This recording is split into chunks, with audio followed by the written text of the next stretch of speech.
presidente de la Asociación por la Tolerancia, que tiene el honor de recibirles a todos ustedes, y también quiero pues darles las gracias por haber venido esta tarde a acompañarnos en el 31º premio de la asociación, el premio por la tolerancia que damos cada año pues a una persona que consideramos que ha destacado pues en los valores y por sus valores o los principios por los que se rige también nuestra asociación. Y este año, pues como todos ustedes saben, ha recaído en el coronel Pérez de los Cobos, que hoy nos acompaña y que quiero dar...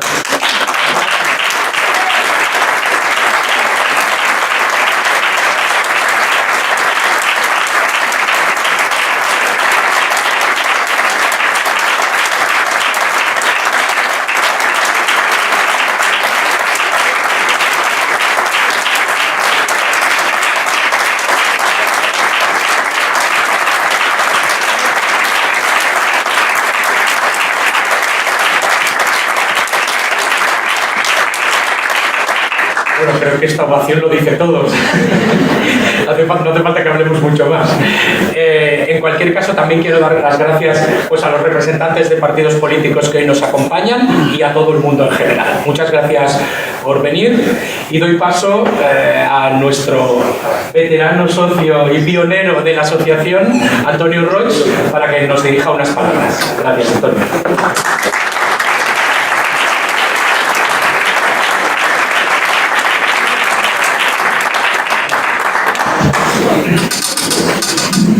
Bien, entre el distinguido público que llena esta sala, me gustaría destacar a algunas personas que por su relevancia o por el puesto de responsabilidad que ocupan, creo que es necesario distinguirlas, digámoslo así.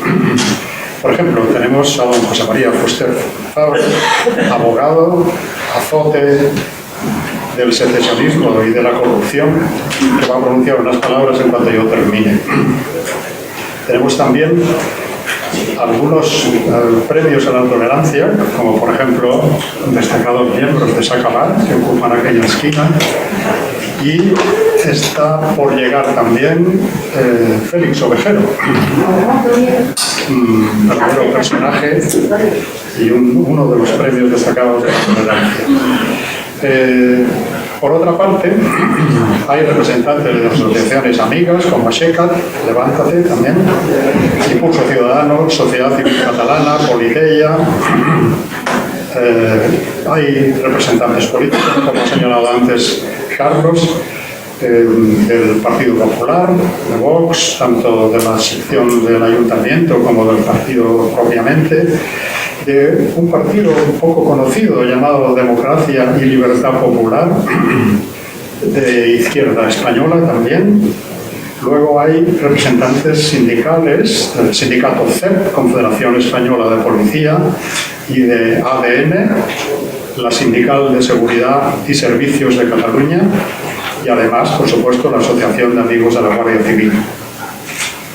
En fin, les agradecemos encarecidamente su asistencia a este acto, que para la asociación se repite por 31ª vez, y cada una de estas repeticiones, digámoslo así, ha tenido un carácter singular, y el caso de esta creo que será especialmente destacado. Porque va a respirar esta entrega de premio un aire que podríamos llamar como bíblico, por decirlo de alguna forma, si se me acepta la hipérbole. ¿Por qué? Porque podría ser el acto una réplica de la confrontación entre David y Goliat. Y no hace falta que les diga a quién le tocaría ser Goliat en esta representación, aunque puedo darles alguna pista, ¿no? Un miembro del gobierno cuya única... ¿cómo lo llamaríamos? Cuya única grandeza reside en su apellido. Y por supuesto, sabéis perfectamente a quién le correspondería ser David, a quién le va a corresponder ese lujo. Pues bien, toca pues referirse a cuestiones de ética, de moral y de principios y de honor. Este acto es precisamente, entre otros reconocimientos, el pago de una deuda de honor con carácter retroactivo. Los catalanes que aborrecemos el secesionismo, una pesada losa que nos vemos obligados a soportar de mala gana y que corroe los lazos de la convivencia, y entre los catalanes y también entre el resto de los españoles, teníamos el deber de agradecer al coronel Diego Pérez de los Cobos su actuación como responsable del operativo policial dispuesto para frenar el golpe del 1 de octubre.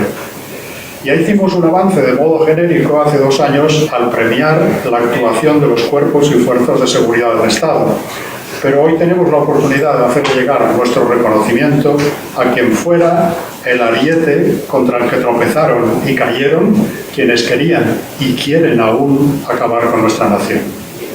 Además, el coronel fue citado a declarar con motivo del juicio que se celebraba en el Tribunal Supremo por la comisión de presuntos delitos de rebelión, sedición y malversación de fondos públicos por parte de los cabecillas del golpe.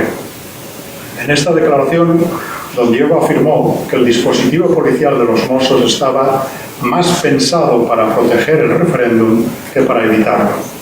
Afirmó también que había mantenido 3 días antes del 1 de octubre una entrevista con el consejero de Interior de la Generalitat, Joaquim Forn, y que le había trasladado que la forma de evitar incidentes en esa jornada era, lógicamente, desconvocar la consulta. Fue también particularmente contundente en la crítica al responsable de los Mossos, el mayor Trapero, a quien acusó de poner palos en las ruedas y de una gestión insuficiente, inadecuada e ineficaz, el más vivo retrato de la policía catalana en ese momento. Su testimonio fue factor decisivo en las condenas. Muchas gracias, mi coronel. Nuestro eterno reconocimiento.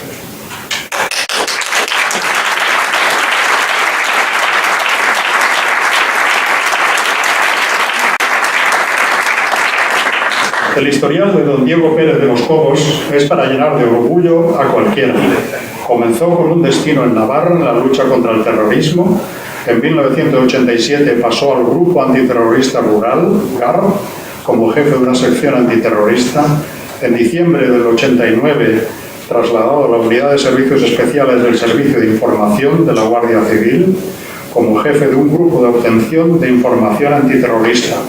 Fue uno de tantos guardias civiles destinados en Navarra y el País Vasco durante los años más duros del azote de Etarra. Bildu lo tuvo por uno de sus mayores enemigos. Entre 1996 y 1997 participó en el rescate de Ortega Lara. Durante 12 años trabajó muy estrechamente con 4 ministros del Interior y 5 secretarios de Estado de Seguridad de distinto signo político. Sobrevivió a varios cambios de gobierno, lo que prueba de nuevo la solidez de su gestión hasta la llegada de Sánchez al poder, lo que prueba a su vez la falta de criterio de este último y de su cohorte. Sin embargo, en particular, el ministro de Interior ha mostrado una pertinaz animadversión hacia este hombre de criterio independiente, capacidad más que demostrada y respeto absoluto por la ley y el cumplimiento del deber. La razón de la actitud del ministro parece ser el hecho de que nuestro premiado se negó a informar a sus superiores sobre las investigaciones en torno a la manifestación del 8M en Madrid, en los prolegómenos de la pandemia del coronavirus que afectaban a varios cargos políticos del PSOE. El coronel entendía que solo debía rendir cuentas ante la juez que instruía el caso. Eso llevó a Marlaska a cesar a Pérez de los Cobos al frente de la Comandancia de Madrid. El coronel recurrió ante el Supremo, que le dio la razón, por lo que Marlaska se vio obligado a reponerle en su puesto pero la animadversión del ministro, que sin duda es una persona rencorosa, le llevó a frenar hasta en 3 ocasiones la promoción de Diego Pérez de los Cobos a general de la Guardia Civil. El coronel estuvo ocupando de forma sistemática en los últimos años el primer puesto en la lista de candidatos para acceder al generalato del Instituto Armado. Una relación de nombres basada en criterios objetivos que el titular de Interior quiso ignorar. El Tribunal Supremo falló en otras tantas ocasiones en favor del coronel. Tras haber ganado hasta en 8 sentencias el pulso judicial al ministro de Interior, don Diego dio un paso atrás para no perjudicar a sus compañeros. El coronel renunció a que se ejecutaran las sentencias del Tribunal Supremo que le eran favorables, porque su aplicación obligaba a la degradación de varios generales que habían sido ascendidos en lugar de él. A fines del año pasado, Tomás Torres Peral, comandante de caballería, escribía este retrato del coronel en el diario La Razón. Para muchos de sus jefes, compañeros y subordinados, don Diego ha sido un ejemplo del cumplimiento de su deber, e incluso con estas palabras se ha pronunciado alguna sentencia, por lo que la honorabilidad del coronel Pérez de los Cobos está fuera de toda duda, habiendo sido un ejemplo a seguir por todo aquel que vista un uniforme militar. Y esto le ha costado un calvario judicial, un sufrimiento personal y familiar, y además se le ha privado injustamente de un merecidísimo ascenso a general que a cualquier militar le produciría una enorme decepción. Pero nadie ha dicho que el honor y la honorabilidad sean gratuitos. Antes, al contrario, el honor es extremadamente oneroso, de ahí su mérito. Y quizás por ello, honor y onerosidad provengan de la misma palabra latina onus, que significa carga o gravamen.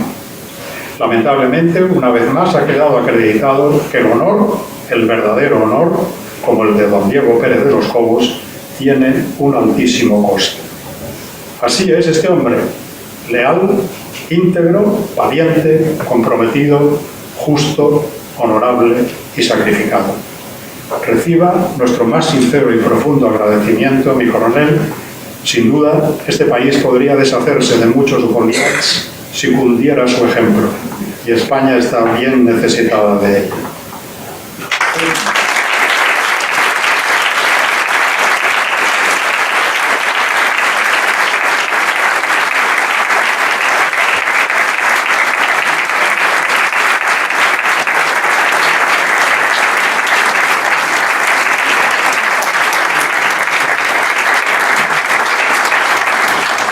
Cedo ahora la palabra a don José María Fuster Fabra. Sí,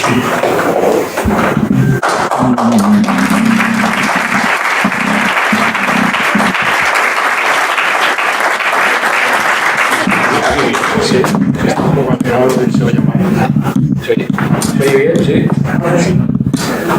Bueno, quizás os preguntéis, y yo mismo también me pregunto, ¿qué sentido tiene que yo dirija aquí unas palabras? El sentido que tiene es que yo fui abogado de Diego Pérez de los Cobos. Fui abogado no en todos estos casos en los cuales se recurrió por la cuestión de un caso extraño, único en la historia de la Guardia Civil, en el que sale número 1 propuesto, y además no una sino varias veces, no asciende a general. Yo fui su abogado en otra época. Me remonto al año 1997. En aquella época, ETA, bueno, en aquella época y en todas las épocas, eso un día lo explicaré también, me contaron la razón, me la contó el famoso Lobo. ETA tenía la consigna de, cuando eran detenidos, esperar un tiempo prudencial a que se produjera la llamada para evitar que el resto del comando supiera o intuyese, siempre ponía una llamada, que algo había pasado. Después lo explicaban todo y luego denunciaban a los guardias civiles que habían participado en el operativo. Y Diego fue uno de esos guardias civiles que fue denunciado. En el año 97, Diego fue juzgado. Yo fui su abogado. Tengo que decir de antemano que fue absuelto. No por mis méritos, sino porque era inocente. Con lo cual, quede esto muy claro, lo digo porque luego las cosas se transgiversan y tal. Pero, yo recuerdo de aquel juicio una cosa y un hecho que sucedió que demuestra que Diego Pérez de los Cobos no es solo lo que ya ha dicho el amigo Roester, sino que es mucho más. Pero es que no es solo Diego, son otros muchos guardias civiles de aquella escuela que debemos reivindicar permanentemente, que fue la escuela de la lucha antiterrorista, de los guardias civiles de la lucha antiterrorista y especialmente de Chorrondo. Cuando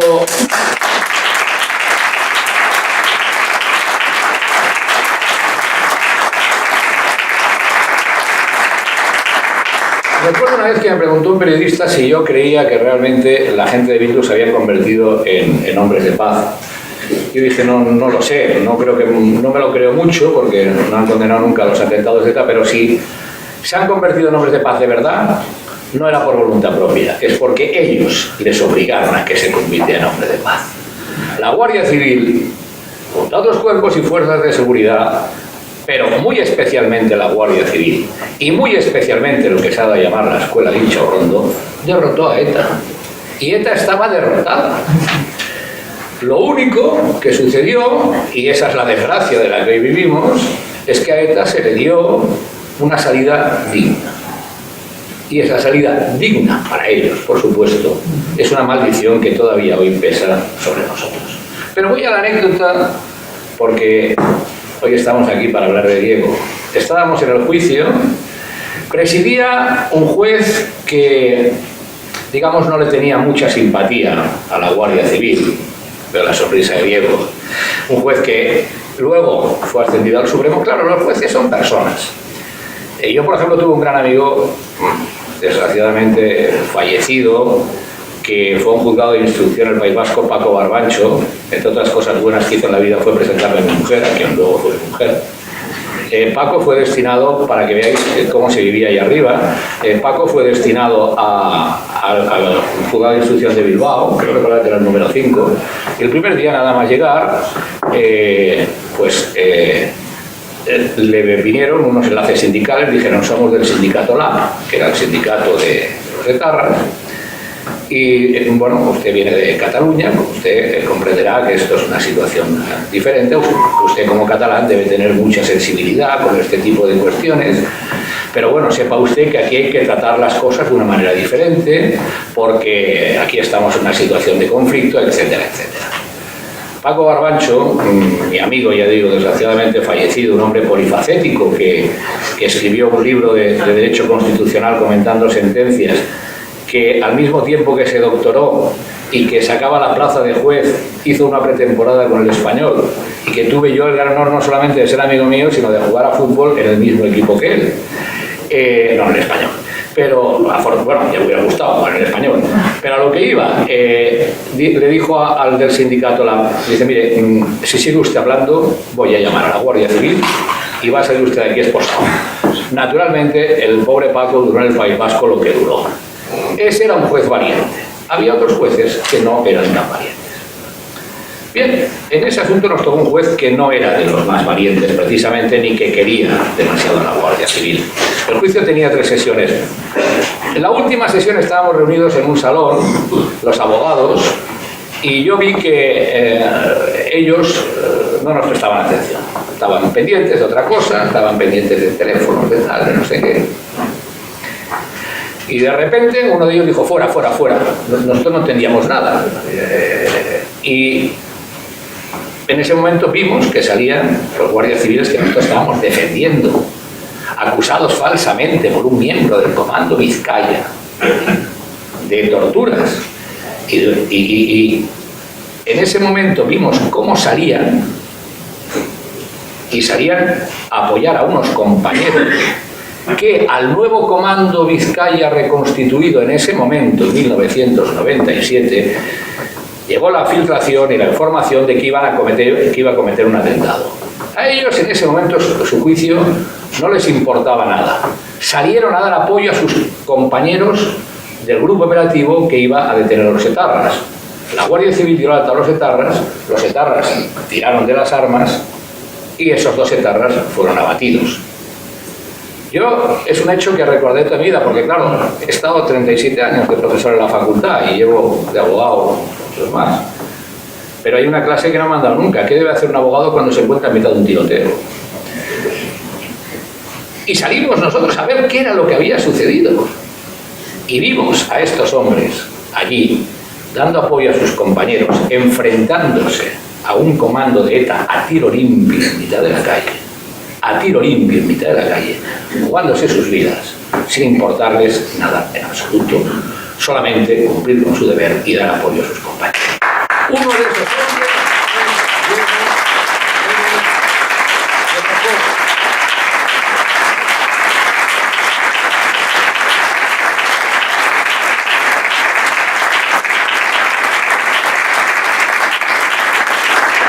naturalmente, de este honor, de esta dignidad y de esta valentía de Diego, ¿cómo la van a entender aquellos que solamente miran por su propio interés político?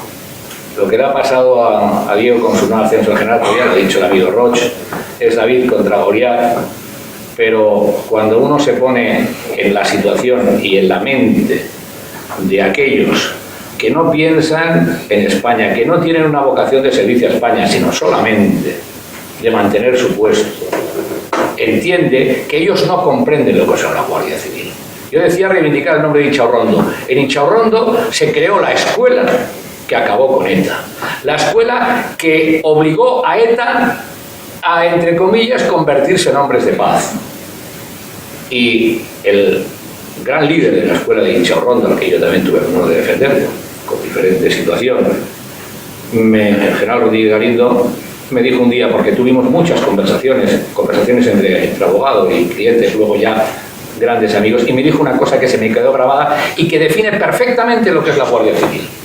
Me dijo, mira, José María, yo fui teniente con Franco, fui capitán con la UCD, fui comandante, teniente, coronel y general con el Partido Socialista y acabé de general con el PP. ¿Sabes por qué?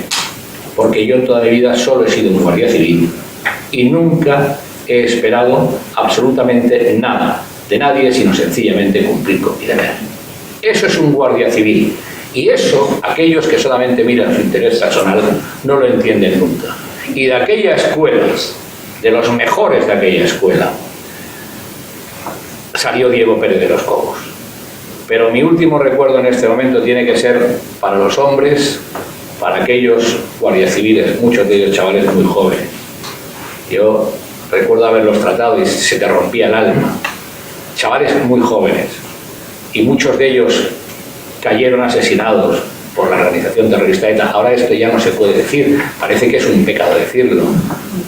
Pero es que en Inchaurrondo hubo decenas y decenas y decenas de muertos. Me contaba a mí un guardia civil, decía, cuando tú llegabas a Inchaurrondo y te enterabas que había habido un atentado, lo primero que preguntabas era, ¿es de los nuestros?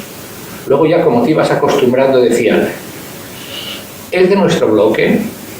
Y luego ya decías, es de nuestra escalera, porque estaban tan acostumbrados a convivir con la muerte, a los asesinatos, aquellos asesinatos terribles a sangre fría, que ya al final la proximidad se convirtió en una cierta distancia. Y lo que les decían es alguien de los que vive a mi lado, una nueva viuda, unos nuevos huérfanos. Con esto quiero terminar. Repito, sencillamente, para mí fue un honor haber sido en su momento abogado de Diego Pérez de los Cobos. Para mí, la Guardia Civil, no para mí, es una verdad objetiva, y lo he dicho muchas veces y nadie me lo ha rebatido nunca, la Guardia Civil, especialmente la Guardia Civil derrotó a ETA, especialmente la gente de Inchaurrondo. Por eso, mis últimas palabras, y ahora y de verdad, son gloria y honor para todos aquellos que estuvieron al frente en la lucha antiterrorista. Gloria y honor para los guardias civiles y, por supuesto, nuestro máximo reconocimiento a Diego Pérez de los Cobos, que fue uno de aquellos grandes valientes que derrotaron a ETA.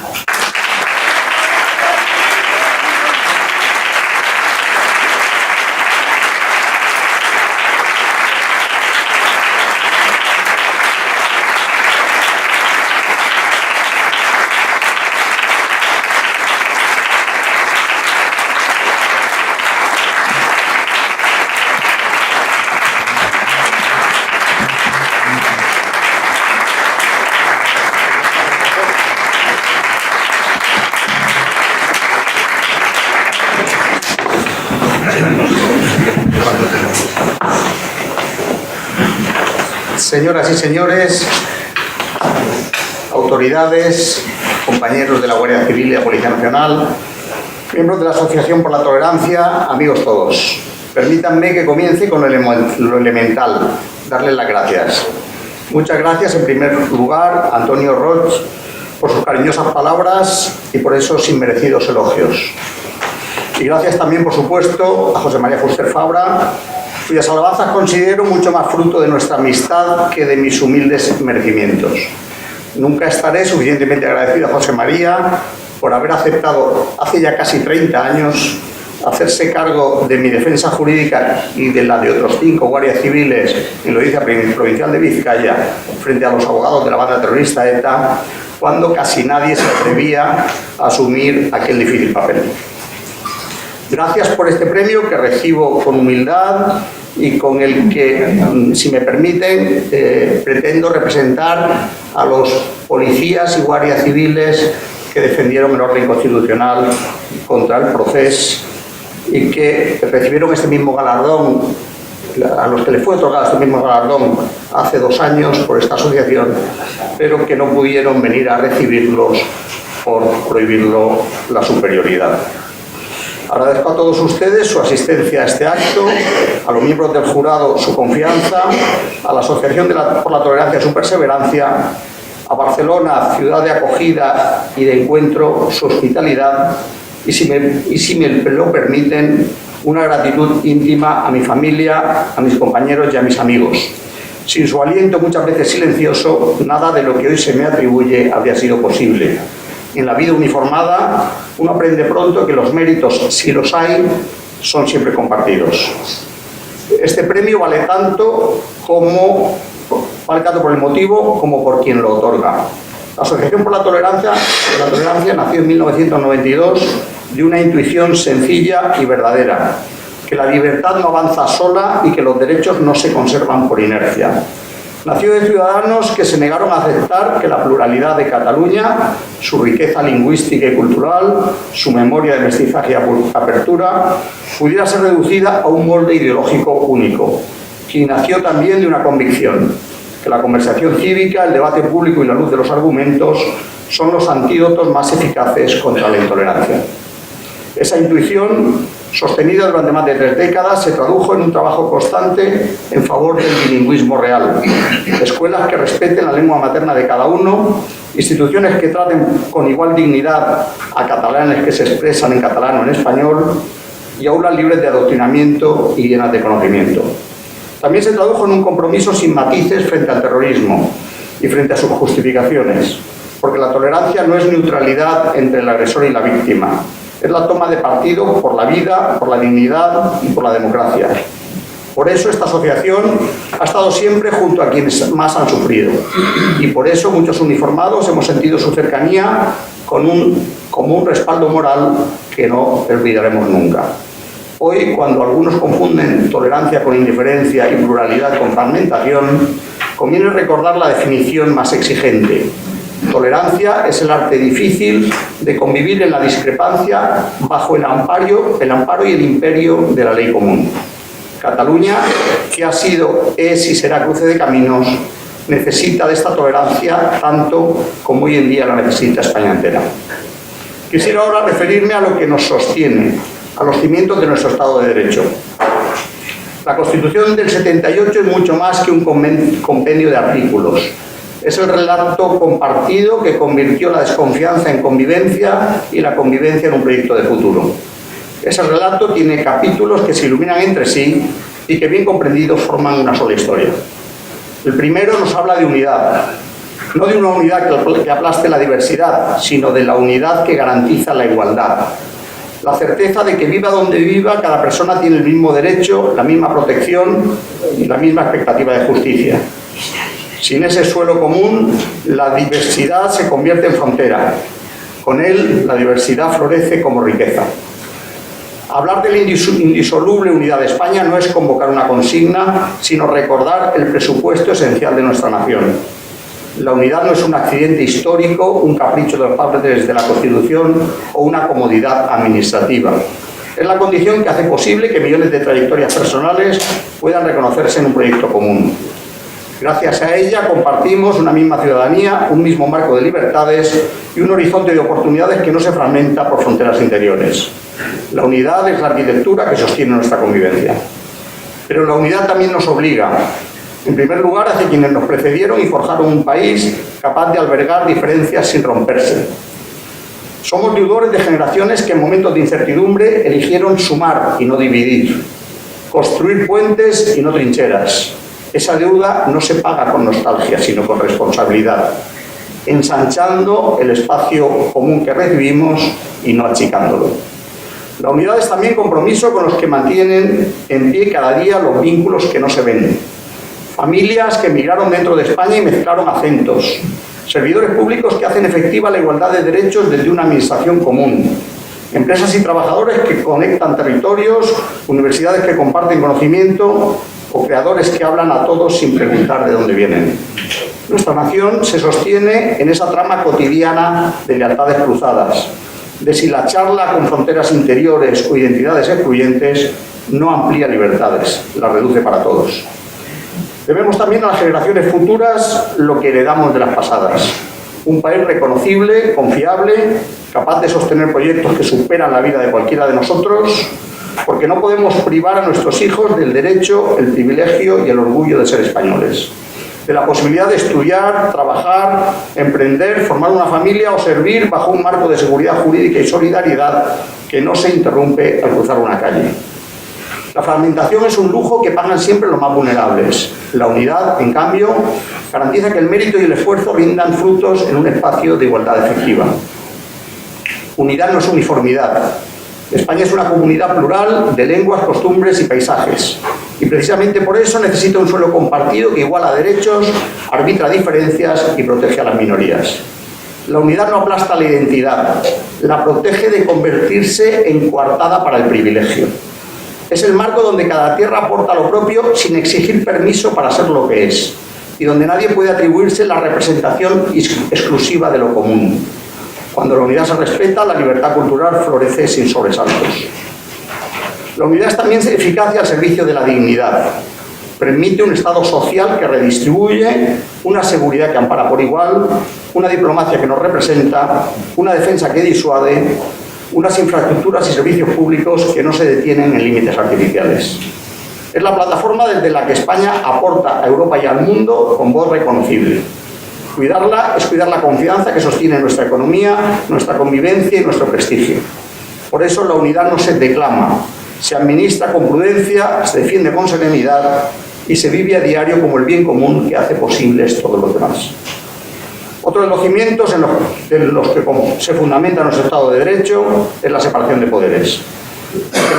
La democracia no consiste únicamente en introducir una papeleta en una urna. La democracia se perfecciona cuando el legislativo delibera, el ejecutivo administra y el judicial juzga sin que nadie deba esperar nada del favor ni temer de la arbitrariedad. Es un sistema complejo donde interactúan la separación de poderes, la rendición de cuentas y el respeto al principio de legalidad. Si se erosionan esos pilares, el voto se convierte en una liturgia estéril. No hay libertad cuando los frenos y contrapesos se debilitan. Hay a lo sumo una apariencia que pronto se resquebraja. No menos importante es el imperio de la ley. La ley no es la voluntad de nadie, es la voluntad de todos expresada conforme a reglas. Y obliga a todos, pero más a quienes ostentan responsabilidades públicas. No hay atajos legítimos en democracia, ni plebiscitos espurios que pretendan suplantar al orden constitucional, ni presiones administrativas, ni interpretaciones creativas que conviertan el capricho en norma. Solo así es posible el cuarto cimiento, la igualdad ante la ley. La igualdad convierte a los individuos en ciudadanos y a los ciudadanos en comunidad política. Se expresa en lo grande el acceso a la justicia por igual y también en lo pequeño, el derecho de un niño a aprender sin sentirse extranjero en su aula por la lengua que habla en casa. Y para que todo lo anterior no sea promesa hueca, la Constitución nos previene contra la arbitrariedad en los poderes públicos y nos exige la neutralidad de las instituciones. Porque las instituciones no son trofeos, son garantías. Cuando informan sin sesgo, regulan con imparcialidad, educan sin consignas y administran con ecuanimidad, la libertad se vuelve previsible y la convivencia segura.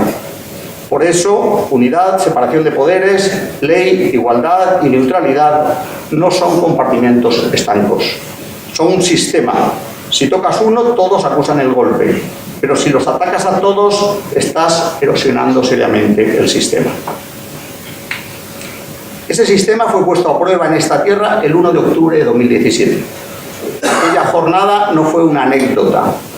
Fue el intento de que la fuerza de la masa, organizada y dirigida desde las propias instituciones públicas, arrollara el imperio de la ley que aquellas habían prometido cumplir y hacer cumplir. Se pretendió suplantar el marco constitucional por un simulacro plebiscitario que desatendía las resoluciones judiciales y la más elemental prudencia democrática. Y todo ello organizado y promovido por los más altos representantes de esta comunidad autónoma, pero no pagado de sus propios bolsillos, sino a costa de los impuestos de la totalidad de los ciudadanos. Frente a esa prueba, la respuesta de las fuerzas y cuerpos de seguridad del Estado fue la que debía ser en un país serio, serena, profesional y absolutamente proporcionada.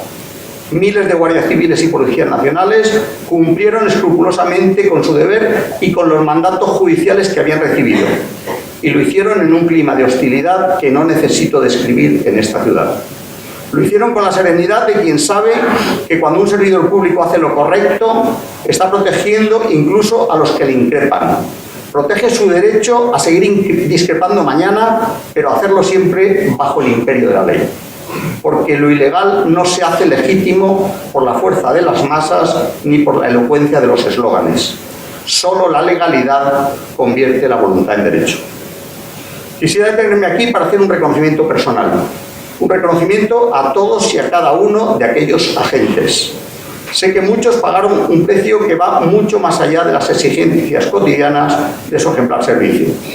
Han sufrido persecución, desprecio, campañas de señalamiento y, lo digo con dolor, la peor de las heridas.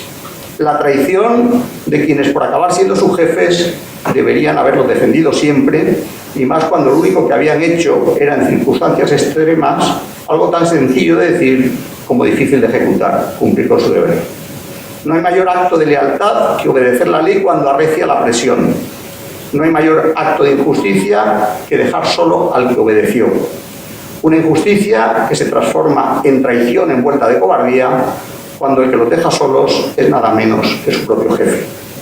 Ante la traición y el abandono del que han sido objeto, vaya para aquellos policías nacionales y guardias civiles mi permanente reconocimiento y gratitud por haber conseguido defender el imperio de la ley en estas tierras y, por qué no decirlo, también la libertad.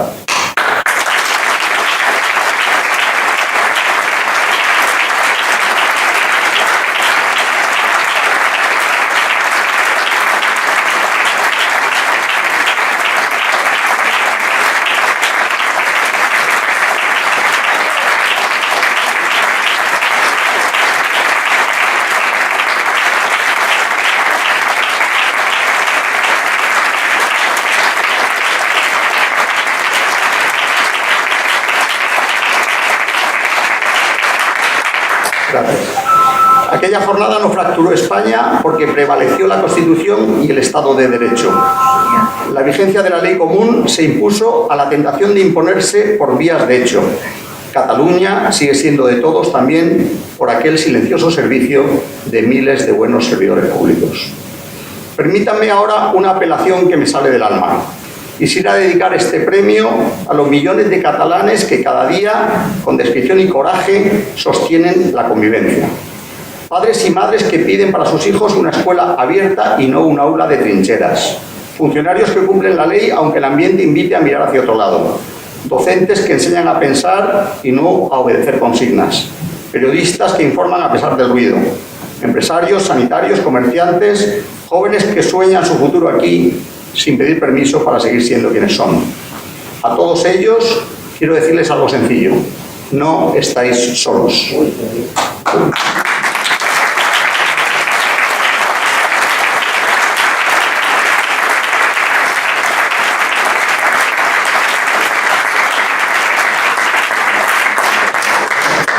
Cuando uno se enfrenta a un clima hostil, y muchos de ustedes lo saben bien, la tentación de la indiferencia puede parecer razonable, pero ustedes han elegido la dignidad, que es la forma más alta de libertad.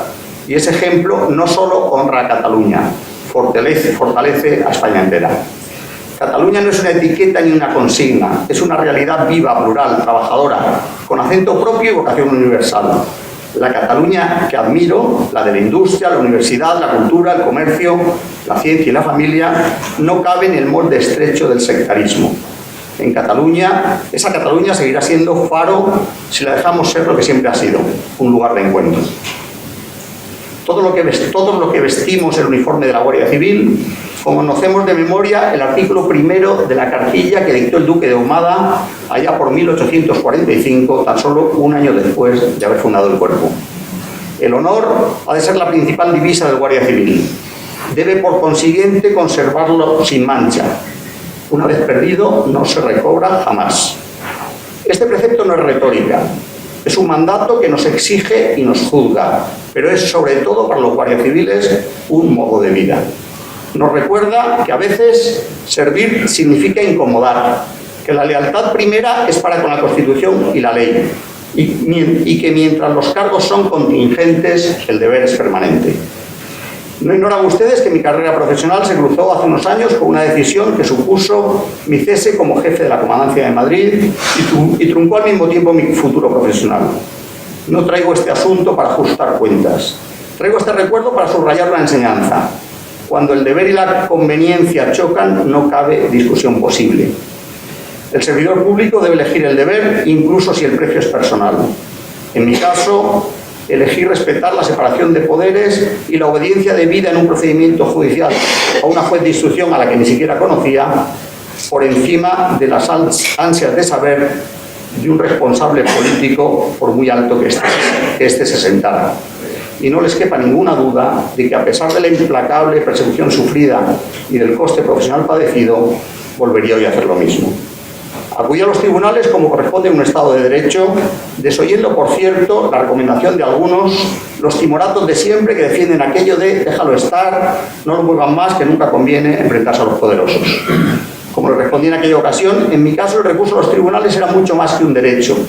Era una obligación para impedir que después de mí pudieran hacerle lo mismo a otros compañeros. La justicia resolvió como debía y puso a cada uno en su sitio, aunque algunos, los culpables de aquella ilegalidad, pretendan aparentar ahora que no se han enterado.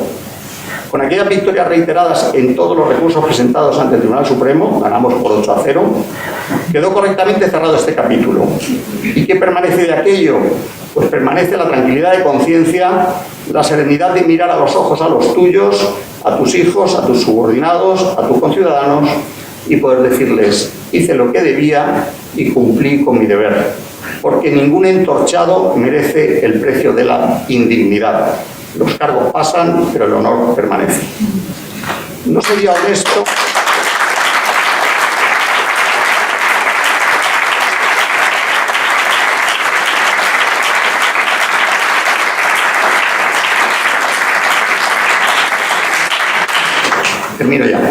No sería honesto ocultar que España vive tiempos complejos. Se discuten los límites del poder, se tensan las costuras de la separación de poderes y se producen tentaciones de colonizar espacios que deberían permanecer neutrales. Aparecen discursos que relativizan la ley o que llaman mandato popular a lo que no es sino conveniencia coyuntural. Frente a esa complejidad yo contemplo dos realidades. La primera, los desafíos.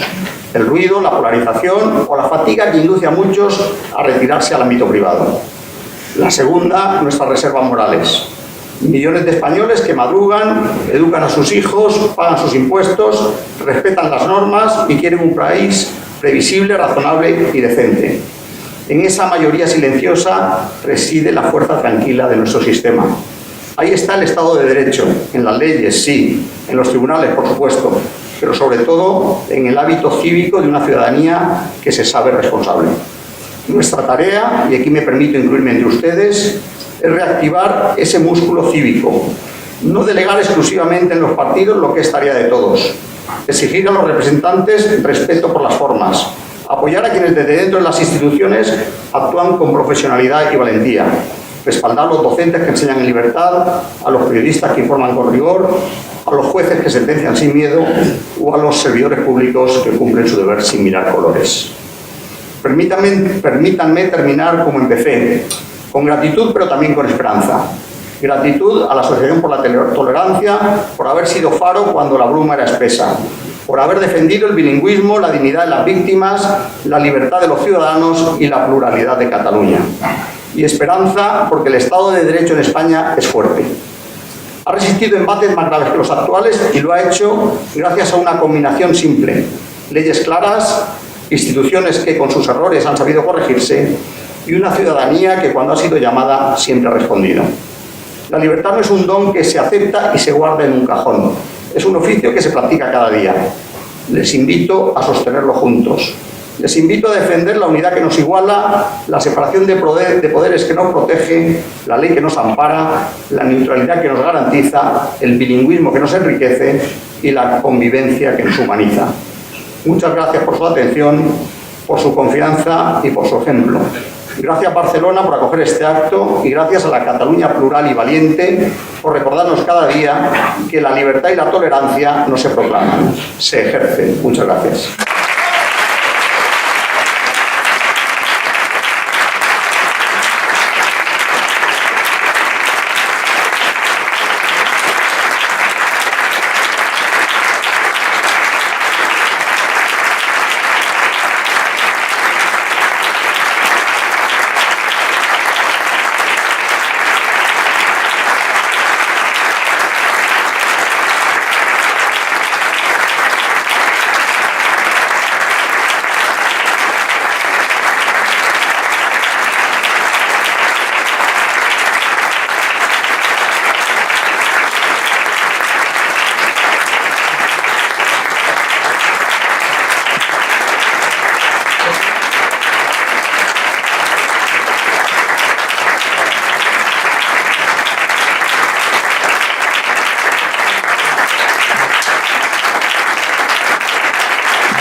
Muchas gracias. ¡Viva la Guardia Civil! ¡Viva! Bueno, muchas gracias a todos por haber asistido a esta entrega de premio emocionante, porque lo ha sido, por las palabras de todos. Muchas gracias.